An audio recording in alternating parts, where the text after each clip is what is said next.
যিনি রাজনী সাধারণ সম্পাদক, যে সমাজপতিদের ভাতা লোক গেল গিয়ে বললো যে তোমাকে ওই বিধায়ক বলছে যাওয়ার জন্য, এরপর আর তার কিন্তু শরীর আর সুস্থ শরীরে সে ফিরে আসেননি। কি বলেছেন, সে নাকি উজাগিরি করতেন এবং সে উজাগিরি করাতে একজন পাগলকে সে মানে আগুন দিয়ে সে নানারকম ছেঁকাছুকি করছিলেন, এতে নাকি ওই পাগল খেপে গিয়ে ওকে মেরেছে। কিভাবে প্ল্যানিং করে বন্ধুগণ, আপনারা ভাবুন, এগুলো নিয়ে কথা বলা প্রয়োজন, ভুললে চলবে না। দাঙ্গা কিভাবে ওনাদের সময় 80 দাঙ্গা করেছে, 3000-এর মতো লোক মারা গেছে জাতি জনজাতি। তো এদের সময় এইখানে এটিটিএফ, এনএলএফটি এবং এই ধরনের টেররিস্টরা এখানে জন্মগ্রহণ করেছে। নিপেন বাবু কি বলেছেন, যে আমি যদি জনজাতি হতাম তাহলে আমি উগ্রপন্থী হতাম। আপনাদের মনে আছে? আর কি অবস্থাটা ছিল নর্থ ইস্টার্ন জোনে, ত্রিপুরাতে কি অবস্থাটা ছিল। আর মাননীয় প্রধানমন্ত্রীজি এবং আমাদের গৃহমন্ত্রীজি এবং আমাদের ত্রিপুরা সরকার মিলে ওরা যে সৃষ্টি করেছে, সেই সৃষ্টিগুলোকে আমরা তাদের মানে মূল শুরুতে আমরা ওনাদেরকে ফিরিয়ে এনেছি। প্রায় 11টা থেকে 12টা এখানে নর্থ ইস্টার্ন জোনে অ্যাকর্ড হয়েছে। আজকে পুরো নর্থ ইস্টার্ন জোনে শান্তি প্রতিষ্ঠিত হয়েছে, ত্রিপুরাতেও শান্তি প্রতিষ্ঠিত হয়েছে। আপনারা শান্তি চান কি চান না? শান্তি চান কি শান্তি চান না? আমি আবার জিজ্ঞেস করছি, মা বোনদের, আপনারা শান্তি চান কি চান না? শান্তি চান? শান্তি চান?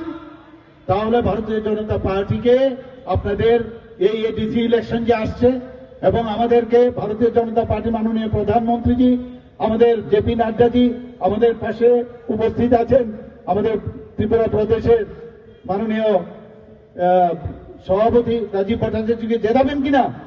জেতাবেন কিনা? চুপ করে থাকলে হবে না, বলতে হবে, জেতাতে হবে। কারণ শান্তি, যে কোনো উন্নয়নের জন্য শান্তি ছাড়া কোনো অবস্থায় সম্ভব হয় না বন্ধুগণ। ঢুকে সুক্রাম দেববর্মাকে কিভাবে খুন করা হয়েছে, জনজাতি গোষ্ঠীর একজন, এবং সে সৎ ছিল এবং জানা গেছে একজন সিপিএম এর ক্যাডার, তার ইশারাতে, এবং শুধু খুন করেননি, এবং শুধু উনাকে না, ওনার সহকারী যে ছিল তাকেও এই সদরের মধ্যে ঢুকে উনাকে এসডিএম কে খুন করেছেন। আপনারা ভুলে যাননি সেগুলো? মেরে হেঁটে হেঁটে আরামসে যাচ্ছে, কোনো সমস্যা নেই, সব আগের থেকে তৈরি আছে। এগুলো তো আমাদের মনে, আমরাও কিন্তু ভুলে যাই, আমরা এগুলো কিন্তু মনে রাখা প্রয়োজন।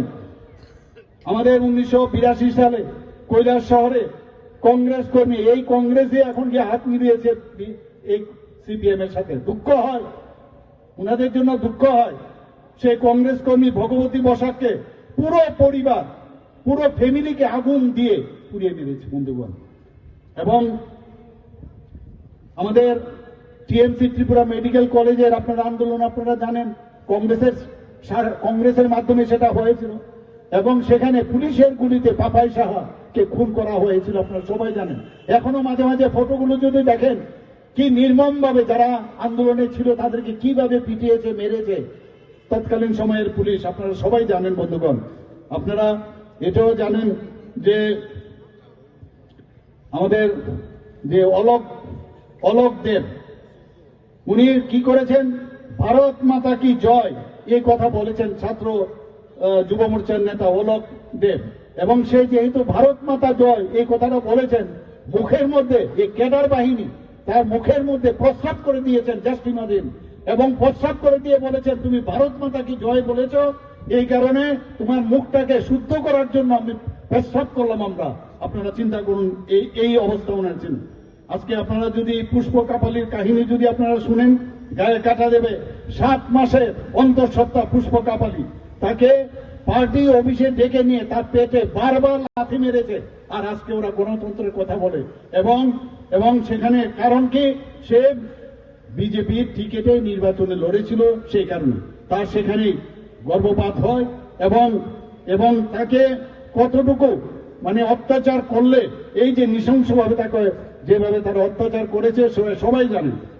62 বছর বয়স্কা বিজেপি প্রার্থী, আমি নামটা নাই বললাম, নামগুলো আমি অন্য নাম নেব না, আমি শ্যাম ভট্টাচার্য, তার বাড়ির ভিতর ঢুকে সিপিএম আশ্রিত গুন্ডা বাহিনী, এই বিজেপি যে সমর্থক, তাকে দর্শন করে তার লালসা মেটায় এই কমিউনিস্ট দর্শকরা, এবং তাকে দর্শন করে তাকে মেরেও ফেলেছে। এখানে আমাদের মাননীয় বিধায়ক এখানে আছেন, উনি খুব ভালো করে জানেন কল্যাণপুরের ঘটনা, উনি সব জানেন। আমি কল্যাণপুরেও কিছুদিন আগে গিয়েছিলাম। 26 জন নিরীহ লোককে খুন করা হয়েছে এটিটিএফ এর গুন্ডারা এবং সেই টেররিস্টরা। আমাদের এখানে চানমোহন ত্রিপুরা, আমাদের ভাবুন আপনারা, প্রথম শহীদ ভারতীয় জনতা পার্টির চানমোহন ত্রিপুরা, জনজাতি অধ্যুষিত এলাকা চানমোহন ত্রিপুরাকে তার কি দোষ? সেই গন্ডাছড়া মহকুমায় উনি জনজাতি মোর্চা মন্ডল সভাপতি ছিলেন এবং দলপতি গ্রামের ভিলেজ কমিটির নির্বাচিত সদস্য। যখন মোদীজি 2014-তে সারা ভারতবর্ষের মধ্যে এমন একটা অবস্থা করেছে, ভয় পেয়ে গেল, এবং যেহেতু এই সিপিএম এর আমলে এরকম একটা নির্বাচিত কি করে হয়, তাকে খুন করার ষড়যন্ত্র করেছে বন্ধুগণ। ওই এলাকার যিনি এমএলএ ছিলেন তার নির্দেশে সেই খুন করা হয়েছে। আগস্ট রাত্রি তখন 9টা, 3-4টা ফ্যামিলি শুয়ে আছে কোথায়? সেই তেলিয়ামুড়া থেকে খোয়াই যাওয়ার রাস্তায় কমলনগর, এবং সেটা ছিল 14ই আগস্ট, নেক্সট ডে 15ই আগস্ট।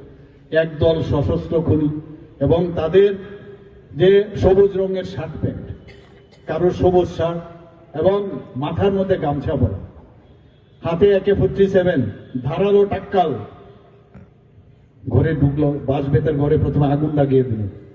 আগুন লাগানোর পর দরজায় লাথি, শুরু হয়ে গেল নিধনযজ্ঞ। কাউকে কুপাতে থাকলো, কাউকে গুলি করে মারলো, জীবন্ত পুরো মারা হলো। শুধু তাই নয়, যারা গবাদি পশু ছিল তাদেরকেও পুড়িয়ে মারলো তারা। এবং সেই সংখ্যাটা কত? 14 জন। পরের দিন অনেকে 15ই আগস্ট, অনেকে অনেক জায়গায় ছেলে মেয়েরা 15ই আগস্ট আমাদের স্বাধীনতা দিবস পালন করতে যাবে, তাড়াতাড়ি শুয়েছিল। এই টেররিস্টরা তাদেরকে পুড়িয়ে মারলো, খুন করলো, টাক্কাল দিয়ে কুপিয়েছে, গুলি করেছে। এই ছিল সিপিএম এর সময়ে।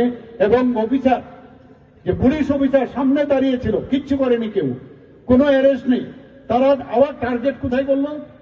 সেখান থেকে প্রায় 14 জনকে ওরা মেরে ফেললো সেখানে।